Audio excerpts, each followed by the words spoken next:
She's like a sickness in my brain, a vision standing by the window pane. She ripples through the blinds and leaves me in a daze. It's in the way her body moves me, the way she grabs me and intoxicates, until the signals in my mind forget to operate. Fragile skull. I take my pleasure from my alcohol. She'll never give you any time at all. She just comes and goes, you know, and she's got me living in a chemical love, and Hello everybody, welcome back to my channel and thank you for joining us for another Coffee and Crime Time. Today we're going to be talking about the Lori Vallow and Chad Daybell case, the ongoing Daybell-Vallow saga.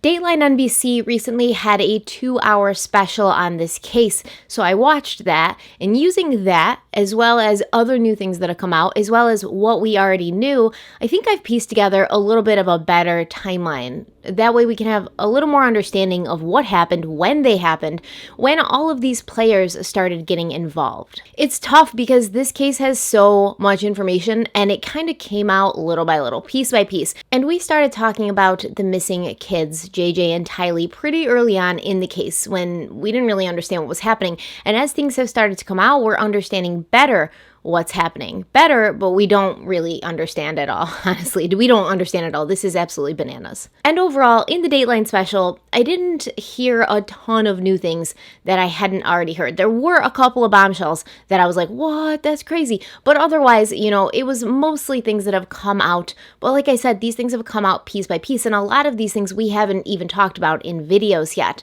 So I'm going to kind of start from the beginning and then go through to where we are now.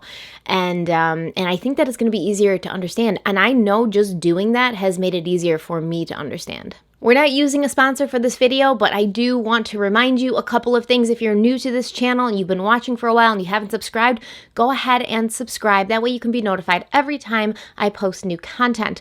Also, if you like this video, hit the like button, drop a comment in the comment section and let me know what you think about it. And also share the video. If you like it, you think other people should see it, go ahead and share it on social media or send it to your friends and family. So hit the subscribe button, comment, and like, and follow me on Instagram and Twitter if you want updates, if you want to know what stage of the process I'm in, if you want kind of behind the scenes into my life and the video creating process. Okay, so some of the people that were interviewed in this Dateline special was Colby Ryan, who is Lori's son, Melanie Pawlowski, who is her niece, Ian Pawlowski, who is Melanie's new husband, Kay and Larry Woodcock, who were related to Charles Vallow and are the biological grandparents of JJ, a woman named April, who was a friend of Lori's when Lori and Charles Vallow lived in Kauai, and Angela Stone, who was one of Chad Daybell's Rexburg followers. I do feel like this is going to be a longer video, so go grab your coffee, get a snack, put your feet up, because you're in here for the long haul with me. So before we get started, I want to revisit a list of Lori Vallow's 5 husbands. Now, we have mentioned many times, at least in my videos,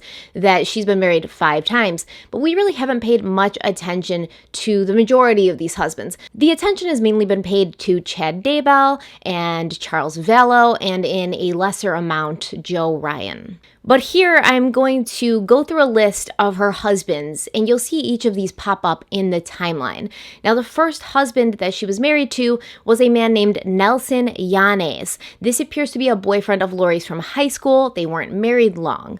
We have husband number 2, William Lagoa, and this is Colby's biological father, and we know very, very little about him. Number 3, we have Joseph Ryan, father of Tylee, adopted father of Colby. They were divorced in 2004. There was this big custody battle over Tylee, and Joe Ryan died in 2018 from an apparent heart attack. Number 4, we have Charles Vallow, and then 5th and hopefully final husband is Chad Daybell. So Keith Morrison of Dateline gave an interview about a week ago, and he said that this case is one of the stranger cases he's ever seen. During the Dateline special, we learned a bit more about Joseph Ryan, Lori's third husband, and his relationship with some of these major players, including Colby Ryan and Alex Cox, Lori's deceased brother. From Colby Ryan, we also got a better idea of the timeline before Lori became known to all of us. He tells us a little bit about what it was like to be her son, saying, quote, "My mom loved us, always did. I swear, I thought she would die for us." Now, some of this information I gathered about Lori's previous husbands, also about her movements before she became the Lori Vallow Daybell, who we've all come to know and not really like, comes from the Awake Yet 2020 Facebook page. And I've managed to piece together what I think is a good representation of Lori's life before we meet her. She attended Eisenhower High School in Rialto, California from 1987 to 1991. She was a cheerleader in high school, and a friend who knew her said, quote, "I just thought she was a Barbie doll. She was just a doll." This friend also said that Lori's parents didn't come to her cheerleading competitions often, but it didn't seem to bother Lori. The Coxes were devout Mormons, and Lori attended religious education classes before school in the morning, and one of her friends from high school mentions that this shows her devotion to religion. For a teenager to get up early in the morning before school and go to school before school shows that she did have an investment in her faith. However, she never talked much about being a Mormon or what it meant to her to be a Mormon, but her friends knew she had a big Book of Mormon in her house and that she went to these morning religious classes. Lori was smart, did well in school, and she got good grades, but when it came down to what she would do after graduating from high school, it seemed her path would be guided by her faith. Lori's cheerleading squad spent a lot of time at the Cox house hanging out by the pool, and her friends said that Lori had a big, welcoming family. Lori and her friends didn't really hang out with a lot of boys, but when she was in the 12th grade, Lori began branching out a bit from her normal group of friends, which is when we think she met her first husband, who was a year behind her in school, Nelson Yanez. They were married briefly in 1992, but it didn't last long, and her friends believe it might have been because he wasn't Mormon. Mr. Yanez appears to still be alive and healthy, and he's been married to another woman for a while, a woman who graduated in the same class as Lori. Lori met husband number 2, William Lagoa, in Travis County, Texas in 1995 when she was 22 and he was 23. William would become the biological father of Colby, Lori's son, but they divorced the next year. His current status is unknown, and it's also unknown what caused their separation or what kind of husband and father he was. There's some rumors that he just didn't want to be a father, that he just wasn't ready for that responsibility, but that's not verified. So Lori had Colby when she was 22, and he says for a while it was just the two of them after she divorced William and before she met her next husband, Joseph Ryan. Colby said in that Dateline special, "I was like her little best friend. She made everything fun." Colby claims also that he remembers packing up and leaving their house after she left his father, and for a while she was a struggling single mother, trying to make ends meet. But then in 2000, when Colby was in preschool, she met Joseph Ryan. Now, I can't really figure out what Joseph Ryan did for a living, but it seems marrying him in 2001 elevated Lori's financial status because they moved into this massive $710,000 mansion in Texas from 2002 to 2005. This house was over 4,500 square feet and sits on almost 3 acres of land. The year 2002, when they moved into this huge house, was also marked by the birth of the couple's first and only daughter, Tylee. Joseph adopted Lori's son Colby, giving him the last name Ryan, and according to Joe's sister Annie Cushing, he was over the moon when Lori got pregnant and he found out they were having a little girl. I also want to mention Lori and Joe got married in Kauai, the same place she would later marry Chad Daybell, the same place that she would later live for a time with Charles Vallow, and a place she would return to after leaving Charles. Later, we're going to talk about the Kauai connection because it appears to be a very important or symbolic place to Lori. So we have this woman who was considered to be popular and well-liked in high school, attractive, a cheerleader, a strong group of friends, strong connections to her faith and family. She was described as a bombshell by those who knew her in high school. And I think they mean like a blonde bombshell, like a Marilyn Monroe type, an attractive woman. But when I heard it, I was like, yeah, she is a bombshell because she just literally destroys the life of everybody she comes across. And it seemed like Lori would be headed for great things. Then she has one failed marriage, and then another failed marriage, and suddenly she's this young, broke, single mother working as a hairdresser in Texas, trying to provide for her son. There may have been a feeling in Lori that she had not taken the path she was supposed to, that she maybe wasn't reaching her potential. And she may have started to connect money with success in life. When you're broke, you don't have any money, it's easy to feel that having money would solve all your problems and allow you to focus on pursuits that are more true to your heart and soul instead of just grinding every day to try to survive and keep your head above water. However, during the Dateline special, one of the biggest bombshells was dropped when Colby alleged that Joe Ryan abused him during his childhood, physically and sexually. At first, Colby claimed he didn't tell his mother what was happening, but when he finally did, he remembers that she was devastated, which is why he hadn't wanted to tell her in the first place. Now, this did stick out to me because it says something to me about the relationship and the dynamic between Lori and Colby, and I don't know this for sure. I'm just speculating. It's just my opinion. However, later on, he makes mention that after he got married, there appeared to be some sort of competition with Lori Vallow and his new wife, that she almost seemed resentful. And here we have a young child who should be cared for by a parent, something very traumatic happening to this child. And he doesn't tell his mother because he is afraid it's going to break her heart and devastate her. This kind of Freaky Friday switched up dynamic where a child and a parent swap roles. Why would Colby, as a young boy who went through something very scary and traumatic and was living in the same home as the person who was doing this to him, allegedly, why would he feel like he had to protect his mother, the adult, from the reality of the situation? You see this a lot of times in family dynamics where there's divorce or some sort of unrest in the house where the two parents aren't on the same page emotionally and mentally, and the parents will sort of gravitate towards one child or the other, almost as a replacement for the love and affection and attention they're not getting from their spouse. And when this happens, you can often see that the child suddenly feels responsible for the mental well-being of this parent. Now, to me, it's unclear whether Colby told Lori before or after she divorced Joe Ryan, but when Joe's sister Annie was asking what she thought about these allegations, she said Child and Family Services extensively investigated the allegation for 9 months, during which Joe was not allowed to see his daughter. But they did not go ahead with pressing charges because there were inconsistencies in Colby's story. Joe Ryan had cooperated fully with the investigation, taken a polygraph, and no accusations had been made by Tylee. During her marriage to Joe Ryan, Lori seems to have been financially secure enough to branch out to do other things that she was interested in, such as compete in the Mrs. Texas pageant in 2004 as contestant number 13.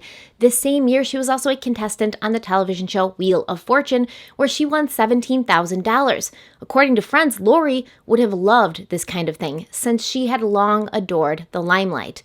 Annie Cushing, Joe's sister, remembers Lori's 5 minutes of fame on Wheel of Fortune, stating, "Lori definitely likes being the center of attention. She told my brother that God had told her she was going to be on Wheel of Fortune before she even auditioned." So it looks like Lori's communication, or alleged communication with God, started long before she met Chad Daybell. Another reason why I don't believe Chad completely manipulated her or brainwashed her into believing these things. I think she already had that pre-existing condition of believing she had some direct line to God, and he saw that and preyed on it. Maybe he was the first person who had taken her seriously. Like, she'd been telling this to people for years. I'm talking to God. God's telling me these things. And then they'd say, "Okay, Lori," and walk away thinking she was crazy. And then she meets Chad and she feels heard and understood. And feeling heard and understood can be very powerful for a person that feels she's been overlooked and not taken seriously her whole life. During their marriage, it does seem like Joe and Lori encountered some money problems as shown in bankruptcy documents from 2005.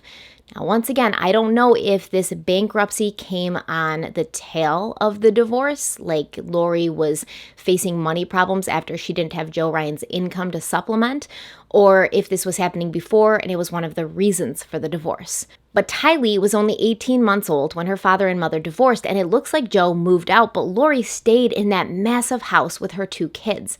The records show Lori owed money to pretty much everyone, except maybe God. She owed $560,000 on the house, $16,000 on her Chevy Tahoe that was only valued at $15,415, $100,000 in back taxes from 2000 and 2001. She owed money to Target, Bank of America, and Capital One. The Bank of America debt appears to be a bit over $11,000, and it was from a Visa that was in Joseph Ryan's name. There's also a debt of almost $7,000 to City Financial, $131 to ER Physicians in San Antonio. She owed Target over $5,000. I mean, I get it.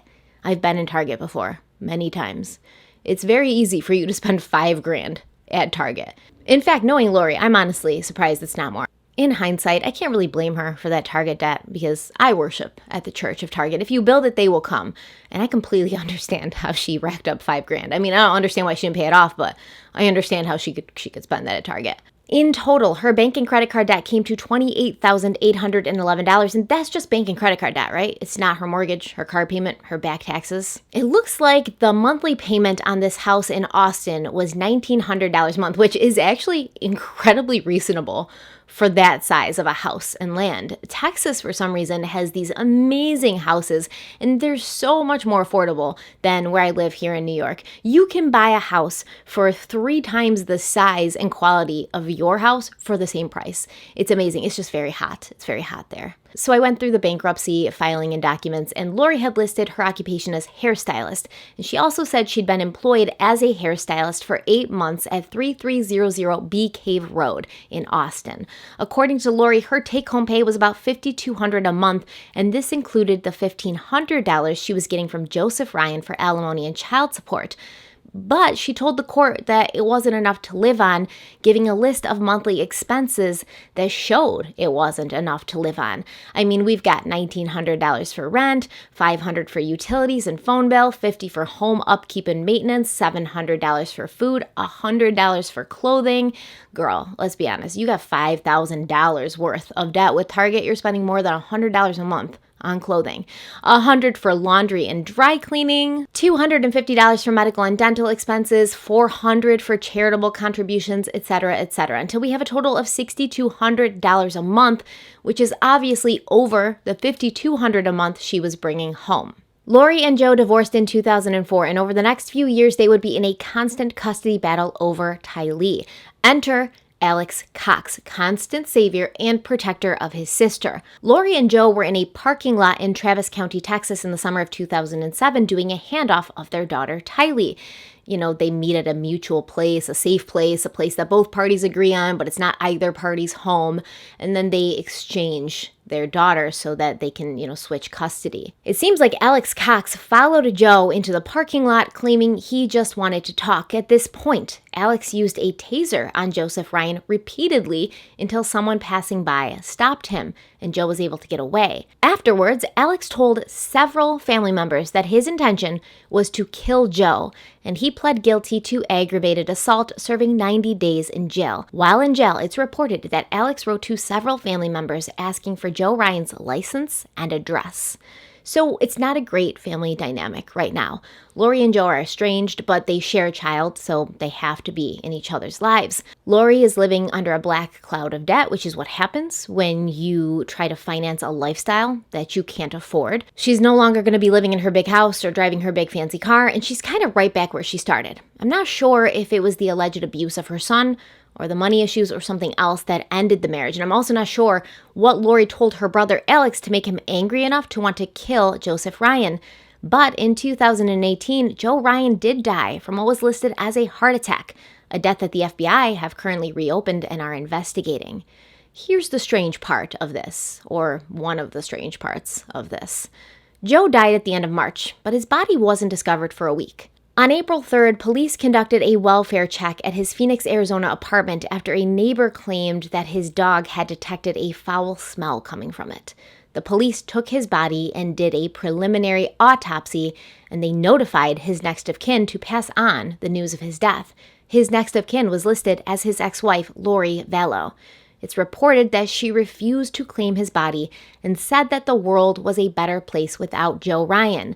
But then she didn't even call his family to let them know. And she had been very close to his sister, Annie Cushing, for a while. Here's a picture of Lori and Annie together on vacation while Lori is pregnant with Tylee. They got along. They liked each other. But even though Lori knew that she was listed as next of kin and no one else would be getting a call, she couldn't even be bothered to call Annie, a person that she had previously considered family, a person she'd previously considered a friend, so that she could claim her brother's body. Annie finally found out her brother was gone 5 weeks later when no one claimed his body. His death was ruled as a heart attack and he was cremated. So at this point, the FBI obviously think that there might be something else going on here, something suspicious that Lori might be involved in, or else they wouldn't be really investigating it. But what are they going to really investigate? Because Joe Ryan is dead, and he has been dead for a few years, and on top of that, his body was cremated. So there's really nothing they can do besides refer to that preliminary autopsy and possibly question people. But I personally don't think that Lori's connection, if there is any, to Joe Ryan's death can ever be proved beyond a shadow of a doubt. So I don't think she'll ever really face justice for that if she was involved, allegedly. But if you look at it from a standpoint of, logic, there are a few reasons why Lori would think a world without Joe Ryan might be a better one. Firstly, if Joe was gone, there would be no more constant fights and battles over Tylee.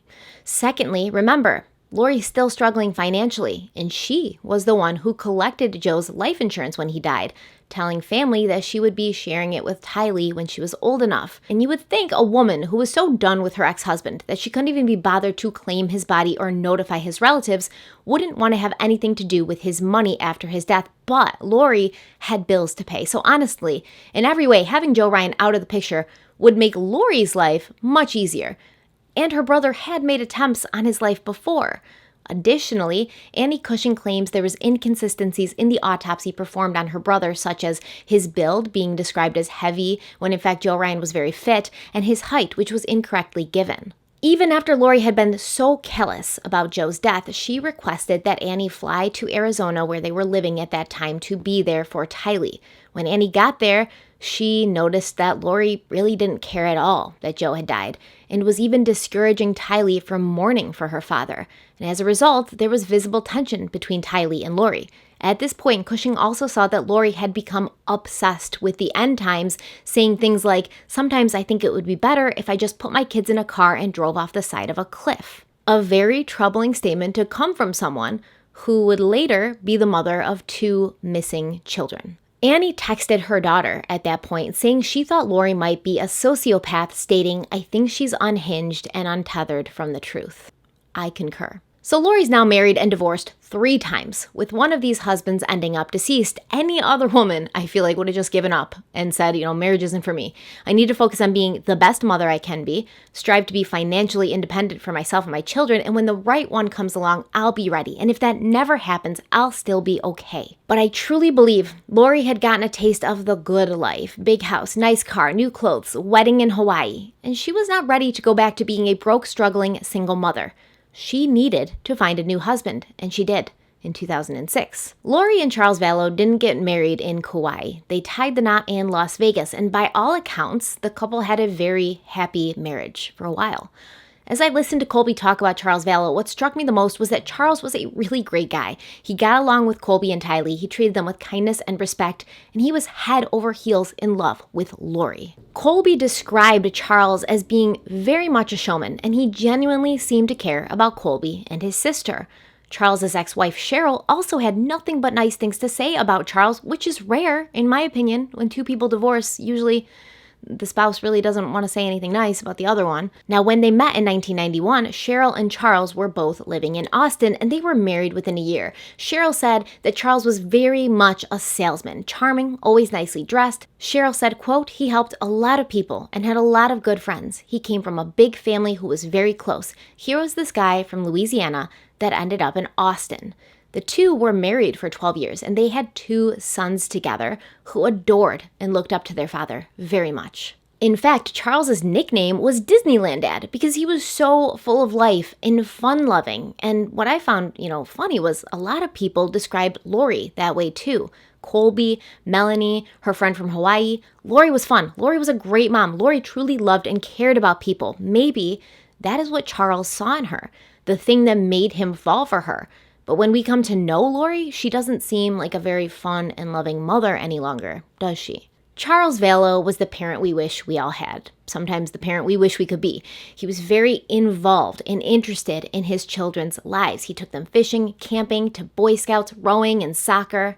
He supported them in what they did. And Cheryl said that Charles was very athletic and, he played sports all through college. He really liked sports, and his kids weren't that into sports, or weren't that athletic at least. So Charles didn't try to force them to do something that they didn't want to do and play baseball like he had. He just let them kind of choose what they wanted and supported them in it. Charles and Cheryl would divorce in 2003. And this kind of breaks my heart a little bit because it seems like Cheryl really has the best things in her heart for Charles. And I obviously don't know what ended their relationship, but to me, from what I know, they seem like a very close family. 2 parents, 2 sons, love each other, active, take care of each other, and something happened and they got divorced. If only Charles and Cheryl had been able to work things out, he would still be alive today. If he'd never met Lori, if him and Cheryl had gone to some counseling and figured it out, I really believe that, he would still be here today. And not that that's Cheryl's fault. Who thinks about that when you're going through a divorce? Who thinks my husband's going to go out and meet a black widow and he's going to be dead soon? Nobody thinks that, but just hindsight is 20/20. Cheryl remarried 3 years later, and then 3 years after that, Charles met and married Lori. When Charles met Lori, he was Catholic, but he converted to the LDS church for her because it was important to her.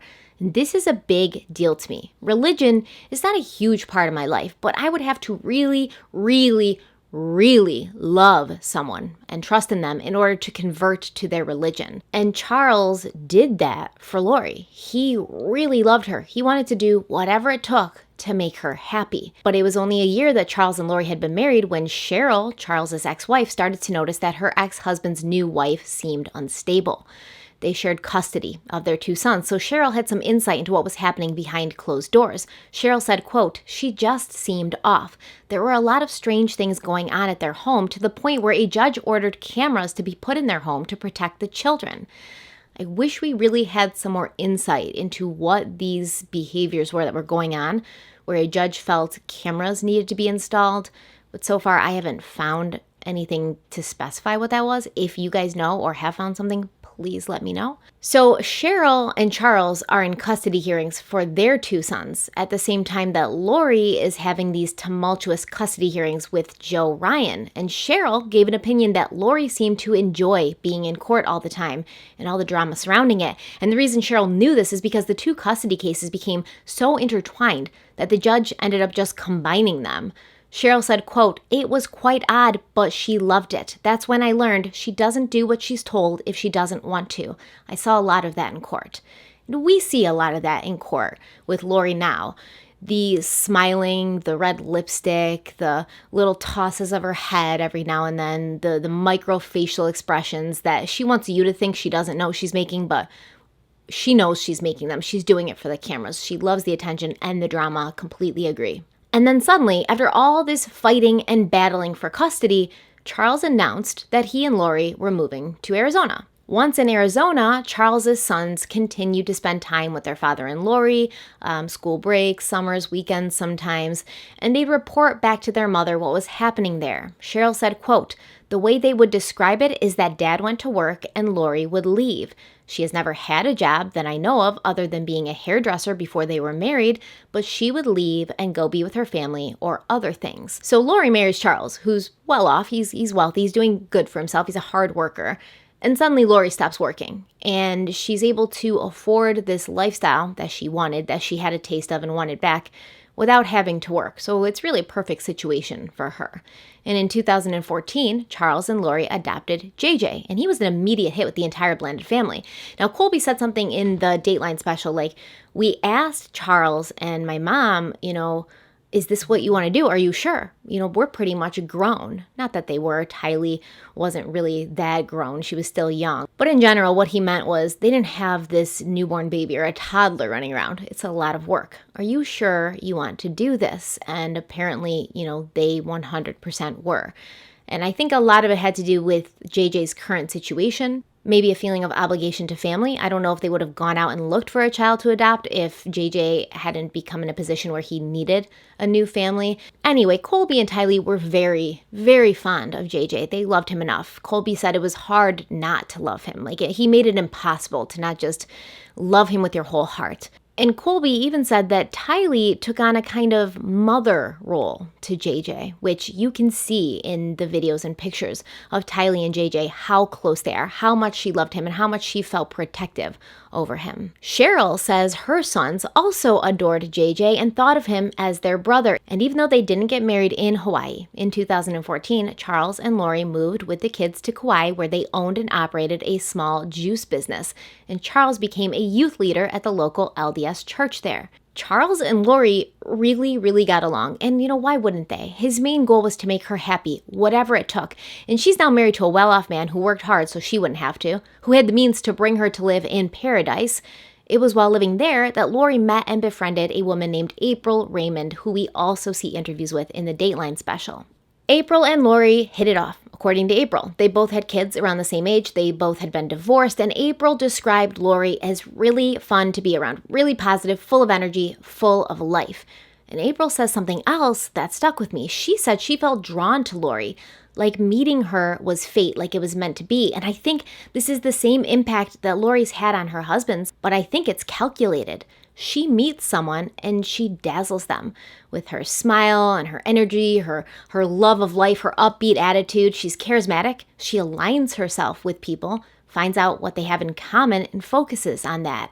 She draws them in and she gets them emotionally invested in this image that she projects, which in my opinion is a facade, a manipulative sleight of hand to trick people into believing she is someone worth having in their lives, kind of like a cult leader. According to April, Lori was becoming more and more invested in her religious beliefs during this time, but Charles, who had converted for her, was doing his best, but clearly he wasn't as gung-ho as his wife. And how can you expect him to be? He's only been part of the LDS church for a couple of years, and you've been learning this and having it a part of your life and who you were forever. April said, quote, he wasn't that strong, dynamic, spiritual leader that I think she wanted. She didn't feel like they were on the same spiritual level. She had this tremendous longing to be with a partner that was at her same level of spiritual understanding. So what triggers a woman who really has it made? Okay, she's got a husband who loves her very much, bends over backwards for her. Basically, the world is your oyster. You're not working. You're getting, your hair blown out every other day. You're dressed in new clothes all the time. You have children who you love and, who love you back. What triggered her to suddenly become so disenchanted with this relationship that she had with a really good man? Well, this would have been right around the time that Lori is reported to have become obsessed with Chad Daybell and his books. She read them all, talked to her friends about them, even bought copies of the books for her friends and gave them these books. Have you ever had that happen to you where somebody will buy you a book and it's something that they're super, super into, but you're not, but they think that once you read this book, you're going to, be right on board with them and you're going to feel exactly the same that they do. But it's really hard for you to even want to open the book and read it because you're not interested in it. So I'm not 100% sure, but it seems like Colby was either living with them in Hawaii or spending a lot of time with them in Hawaii, but then he moved back to Arizona and he gets married. And it was at this point he began to feel there was some sort of competitive or resentful edge in his mother, like she was treating him more as a boyfriend than a son. And I don't really know what would have brought this on. I mean, I imagine she felt very close to Colby. He was her first child, and there is always a very special bond between mothers and their sons. Maybe she felt pushed aside or replaced when he got married. Maybe she was jealous of his wife. Maybe She was afraid his wife would be a woman with a good head on her shoulders and would shine a light on Lori's bizarre behavior, turning Colby against her. But I definitely did get the feeling from listening to Colby talk, knowing what I know about Lori and the situation, people who have been in her lives, Colby would have felt a sort of obligation. He would have felt sort of responsible to Lori and the way that she felt directly for her happiness. Even though Lori had gotten married and divorced several times after having Colby, he would have felt almost like he was maybe betraying her by getting married and leaving her. So in late 2016 or early 2017, Charles and Lori moved back to Arizona, and it's here in my notes that I scribbled, Kauai is hot for everyone, and I have no idea what I meant by that or where I was going with it. But yes, Kauai is hot for everyone. I don't know if I meant hot like temperature-wise or hot like poppin'. When they got back to Arizona, Charles got to work getting a service dog trained for JJ, Bailey, the Labradoodle, who we have talked about in past videos. Because JJ was special needs on the spectrum, he needed this service dog, and Bailey would go on to become JJ's best friend and safe space. And as we know, after Charles died, Lori tried to sell this dog, and when the dog trainer found out Lori was trying to sell this dog, he made Lori give the dog back. But if Bailey was so close to JJ and really gave him the relief and the feeling of safety that he needed because JJ struggled with nightmares, anxiety, why would Lori try to get rid of this dog that brought her son so much security and relief? Well, as we know, back in Arizona, things between Charles and Lori would soon sour due to her behavior and new religious zeal. Lori began to take unannounced trips out of town. It's unknown what she was doing, but it's likely this is when she began to connect with the folks over at Preparing a People, a doomsday prepper group. They ran a podcast called Time to Warrior Up. We've talked about this podcast before in other videos. I'm going to link all the videos in the description box in case you haven't seen them. But both Lori and Chad made appearances on this podcast. In the fall of 2018, Lori and her niece Melanie had attended a Preparing the People conference where they had met Chad Daybell in person, and apparently Lori and Chad hit it off. It was then that Chad decided Lori had been sent from heaven, and he could tell she was a translated being, meaning an eternal being who can pass through portals and travel through the world in a different way. In my opinion, this is really when the whole thing clicked for Lori. Chad started this whole translated being BS, convincing Lori that she was special, chosen, making her feel seen, making her feel heard, pulling her away from the people who loved her, like her husband who didn't necessarily believe in the crap she was spouting, and into the madness. Later in his divorce paperwork, Charles Vallow claimed that Lori had called him to tell him she was a translated being, a God sent to prepare the 144,000 for the second coming of Christ, which would happen in July of 2020. We don't have a lot of time, guys. It's just a couple months away. It was during the same conversation that Lori let Charles know if he got in her way, she'd have to end him. And that's completely justified, right? When you're on a mission from God, if someone tries to get in your way, they are not good. They're evil because they're going against what God needs you to do. Therefore, they're evil. Therefore, it's okay if you kill them because you're just doing God's work. In October of 2018, Lori asked Chad Daybell to analyze her family to determine whether they had light or dark spirits. He responded to her via an email on October 30th with an attached rubric on light and dark spirits with a list of her relatives and their corresponding spirit levels. Now, what gives Chad the authority to determine whether someone has a light or dark spirit? Remember our good friend, Julie Rowe? We haven't really talked about her since the first video I did on this case months ago, but she gave us some insight into why Chad is capable of reading people's spirits. She says, quote, "The thing is, when you have some of these gifts, it gets really tricky because you're not living in one dimension, you're living in multiple dimensions, and Chad's had 2 near-death experiences, so his veil is kind of open, which allegedly gives him the reading spirits ability." Now, I'm going to pull up this Cracker Jack rubric so I can, read some of it to you, and then we're going to discuss it. Okay, so it says family history information. Current numbers on Earth at this time, each a state level. These totals represent the light spirits, the dark has equal numbers. We start with a state in the first column, and it goes 6, 5.3, 5.2, 5.1, 4.3, 4.2, 4.1, 3, and 2. And then it shows 2 columns of males and females, and these are supposed to represent how many men on Earth are at these levels and how many females on Earth are at these levels. And if you notice, it seems that on the higher levels, which means you're like like really good. There's way more males at all times than there are females. Like estate level 6 there's 5 males. Estate level 6 has only 2 females. Estate level 5.3 has 0 males and 0 females. Estate level 5.2 is 71 males and 0 females. Estate level 5.1 has 133 males and only 4 females. And then as you get into the lower estate levels, it looks like there's more females than males in these levels. And then you get to level 3 and 2, where there's 700,000 males on Earth with the estate level 3 and 2.3 million females. And then on estate level 2, it says billions and billions under males and females. He goes on to say most LDS members are level 2. Most bishops and ward leaders are level 3. Most stake presidents and general authorities are level 4. Most apostles are level 5. A few are level 6. The dark side can only match the light numbers, not exceed them. That is why there are a few 5s on Earth right now. It limits the dark's power. 2s and 3s are fluid and can change sides during Earth life. 4.1 and above have made covenants to their side. They rarely switch sides. So we're just going to call the estate levels just levels, because I'm not sure exactly what estate levels mean, but levels.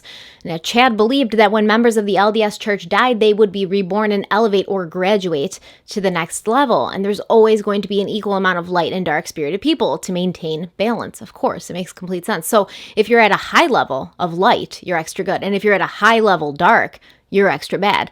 Now, here's how Chad rated and ranked Lori's family members, including her minor children.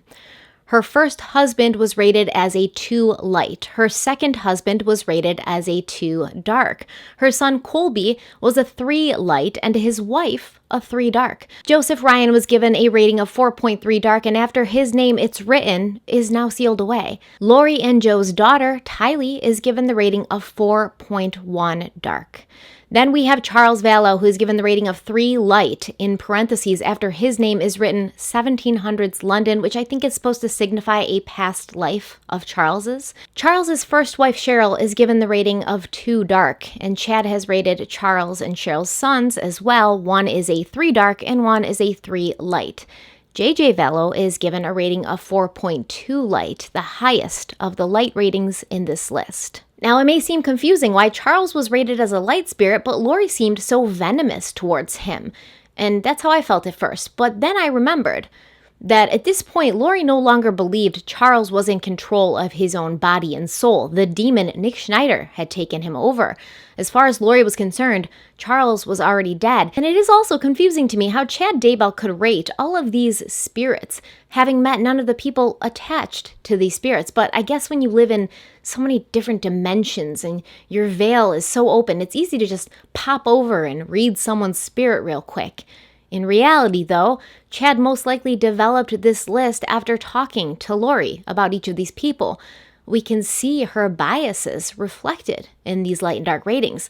We've got her first husband rated as a light spirit, her second husband as a dark spirit, but then their son Colby, one of Lori's favorite people in the world, has a dark rating.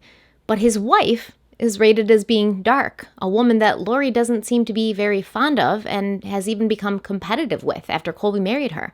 Then we have Joe Ryan, now sealed away, who is a dark spirit, most likely a conclusion drawn after hearing about the horrible things he allegedly did to Colby and the obvious hatred Lori felt towards Joe Ryan. And then we have Tylee, 4.1 dark, a very high dark rating for a teenage girl. What could possibly be the reason for this? Tylee has the highest dark spirit of anyone on this list. Once again, we have to consider the timing. Not only is Tylee Joe Ryan's biological child, Joe Ryan being a dark spirit, but there has been tension between her and Lori after the death of her father. Tylee was a teenager, and she seemed very mature for her age, acting as a second mother to JJ. Had she been expressing her distaste at the way Lori was behaving?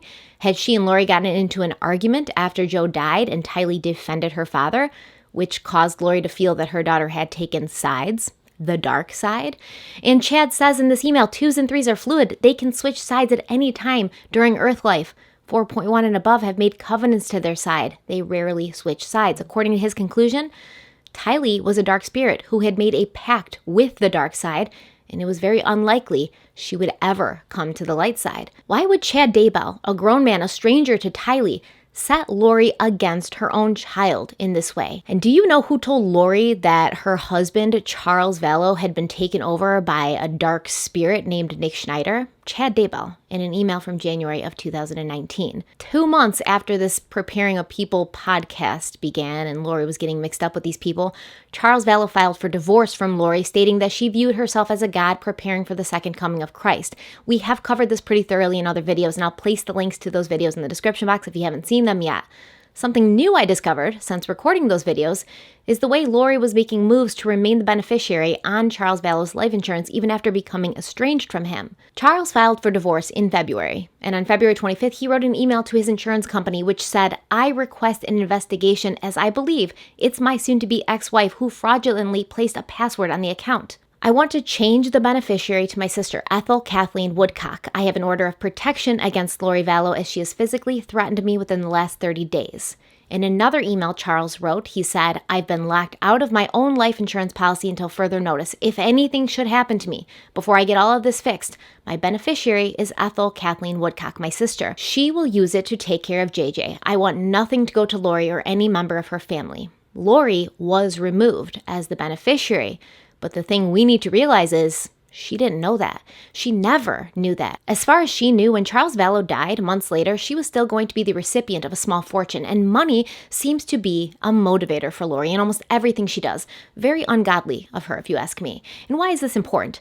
Lori had gone in and placed a password on Charles' insurance account so that he couldn't get in and make any changes. I'm just spitballing here, but somebody would have had to have called the insurance company pretending to be Charles Vallow. Somebody who had information of his social security number, his passwords, his PINs, things like that, but also somebody who probably sounded like a man. So who do you think Lori got to call the insurance company using his manly voice along with her knowledge of Charles Vallow's social security number and PINs and passwords? I think it was Alex Cox. This is relevant because Lori and Charles were going through a divorce, so Lori would have to know that Charles would eventually remove her from his life insurance. And in my opinion, I think she thought changing the password would buy her time until the task of him being killed was completed, because she knew it was going to happen because she and Alex had planned it. Now, at the time of Charles writing these emails, Lori had already left with Tylee, bringing her back to Kauai. They stayed at the Kauai Beach Resort, the very same place that she and Chad Daybell, her future husband, would later be caught relaxing in the sun while Tylee and JJ were missing. While in Hawaii, Lori reached out to her old friend April, who she had kept in touch with. And April found Lori to be a very different person, usually so controlled and put together. This Lori was all over the place, manic even. Lori told April that Charles had been having an affair and she was leaving him, and April found this all really hard to swallow. See, she had known Charles. She'd been friends with him as well when he and Lori had lived in Hawaii. The way Lori was describing him sounded nothing like the man that April knew. Then, Lori began telling April about her new group of friends from Preparing a People, and April was uncomfortable. Being a part of the LDS Church herself, April found these beliefs to be very divergent and not even close to Mormonism. April went on to say, quote, "The Lori I knew compared to the Lori I observed after she connected with Chad in the group is night and day." Apparently, Lori was there to recruit April, telling her that she was one of the chosen, 144,000, and she needed to come with Lori and join the others. April obviously said no. April was also uncomfortable with the way Lori proudly boasted about how she was screwing with her husband's life. She told April that Charles had gone on a business trip, and while he was away, she had canceled his return flight. She seemed happy about it, like she had done something righteous. Because remember, at this point, Lori doesn't think Charles is Charles any longer. She thinks he is the dark demon, Nick Schneider. When Charles finally was able to get a flight, he got to the airport only to realize his truck had been moved. She'd gone to the airport and taken his vehicle. When he got home, all of his clothes were gone, and Lori had taken $35,000 out of their joint bank account, and she'd gone. She left. She went to Hawaii. This was the same business trip he was on where Lori had texted him and told him that he was a demon and no longer himself and that he needed to die. And this chain of events was a main motivator for him to get her out of his life. To Hawaii, Lori had brought with her Tylee, but she left JJ behind in Arizona with Charles, and they were gone for 2 months. Once Lori got back to Arizona, Charles was already packing up his stuff and moving out. She hadn't told him where she was going. She hadn't told him where she was. She was gone for 2 months. He had no idea where she was. And when she walked in, Kay Woodcock was there helping her brother move out. And Kay says Lori came in with her phone out, recording as if she was going to catch Charles losing it or something, or physically attacking her or yelling at her. And all Charles did at that moment was break down and cry. Now let's switch gears for a moment and talk about Angela Stone, another person who was featured on the State Line special. Angela was a Rexburg resident who had been a follower of Chad Daybell's until she left and was labeled an adversarial person. Does this remind you of Scientology? It reminds me of Scientology. Anyways, April said in the beginning she idolized Chad. He was smart, well-spoken, kind, and had a direct line to God. Her boss was also a part of this group who followed Chad. And both Chad and Angela's boss thought they were able to see and read people's light or dark spirits. Angela said even at work, her boss would link everything that went wrong to evil spirits. If QuickBooks wasn't working, he would pray and cast the evil spirits out of the computer program.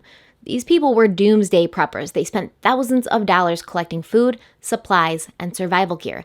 They all believed the people and the things around them could be inhabited by evil spirits. In fact, Chad told Angela that he believed his own wife, Tammy Daybell, had been taken over by one of these evil spirits, and she no longer had control over herself. Apparently, he'd been given a message from the other side that she was supposed to die in a car accident, and when she hadn't, he knew that she was no longer Tammy, she was something else, something dark, because he can read spirits, you know. Eventually, Angela was like, this is bananas, and she left, at which point she was labeled adversarial and taken over by the devil. She claims she didn't really feel like she was being brainwashed, more like she was being programmed for greater obedience, which is kind of the same thing, I feel. On July 11th, Charles Vallow was shot to death by Lori's brother, Alex Cox. Charles had gone to Lori's townhouse to pick up JJ, and as he was putting him in the car, he realized he'd left his phone inside and he went back to get it. When he went inside, he caught Lori with his phone, snooping through it, and he became outraged when she wouldn't give it back to him, allegedly. Obviously, I'd be outraged too if I walked in and somebody had my phone and was going through it and wouldn't give it back to me. Now, the story goes that Tylee was in her room, and she heard this argument, so she grabbed a baseball bat, which Charles took away from her, proceeding to hit Alex Cox on the head with the bat. This is when Alex went to his room, got the gun, and shot Charles. When police arrived, Alex was dabbing at a small cut on the back of his head, a cut that investigators don't believe came from being hit on the head with a bat held by a physically fit man who played semi-professional baseball. Now, Alex had told the police when they arrived on the scene that Lori and the kids hadn't been home when it had happened, but then Lori pulled up in her car with Tylee and told the police that they had been home. She just thought it was really important to drive JJ to school after her husband had been shot to death in her home. Tylee was described by police as being overly calm with an almost apologetic demeanor, saying, "In hindsight, I probably shouldn't have grabbed the bat." Okay, so let's say it went down just like this. Charles comes in, starts arguing with Lori about her going through his phone. He grabbed the bat from Tylee and whacked Alex on the head with it. Would that really justify shooting the man to death? Tylee, Lori, and Alex were all brought in for further questioning and then driven home, and their behavior was described as downright bizarre. Lori seemed very chatty, happy-go-lucky, as if it was just another day. Later, Lori called Colby at work and casually told him Charles had died from a heart attack. Colby was so upset. He really loved Charles. He felt that Charles was a definite father figure to him, and he was obviously worried about how Lori and Tylee were taking it, so he drove over to their house. Tylee answered the door and started crying, and then Colby went to go find Lori, who was by the pool on her phone. In person, Lori told Colby what had really happened, and Colby felt the situation was so off, he felt so uncomfortable, he only stayed about 45 minutes, and told Dateline in hindsight he wished he'd never gone there at all. He's had a feeling of unease ever since. Lori also let Charles's sons know that their father had died through text message. The text message said, "Hi boys, I have very sad news. Your dad passed away yesterday morning. I'm working on making arrangements and I'll keep you informed on what's going on. I'm still not sure how to handle things. I just want you to know that I love you, and so did your dad." Passed away.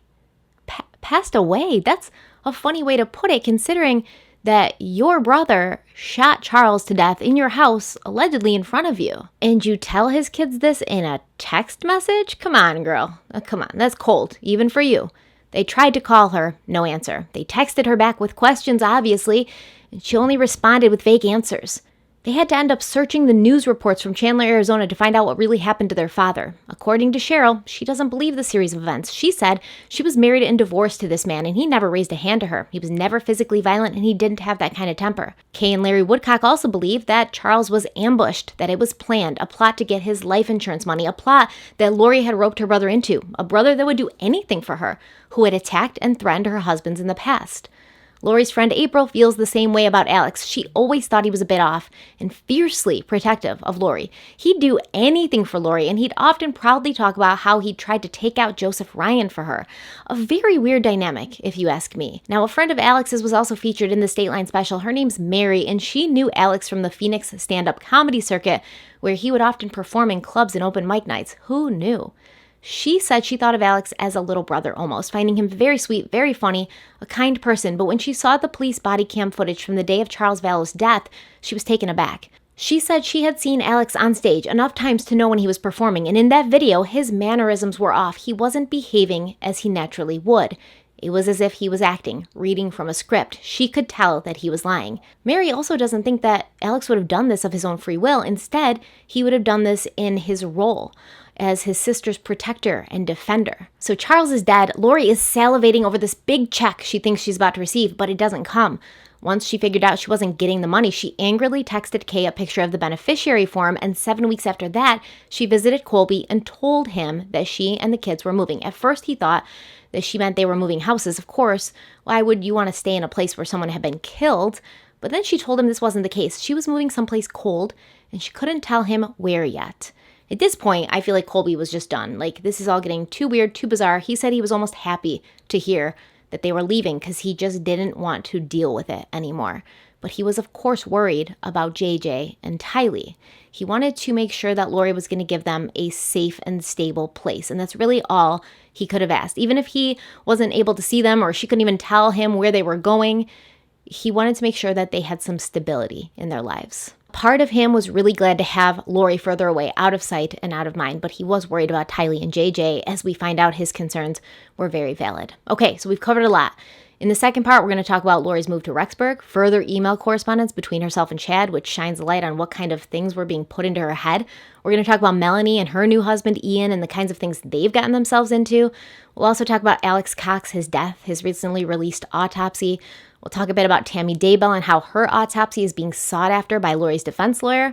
We're also going to discuss new revelations from Lori's mother and sister. We have quite a bit to cover still, so I will see you very soon. Until then, thank you so much for watching. Like, comment, subscribe, share the video. Stay kind, stay beautiful, stay safe, and stay home, and I will see you very soon.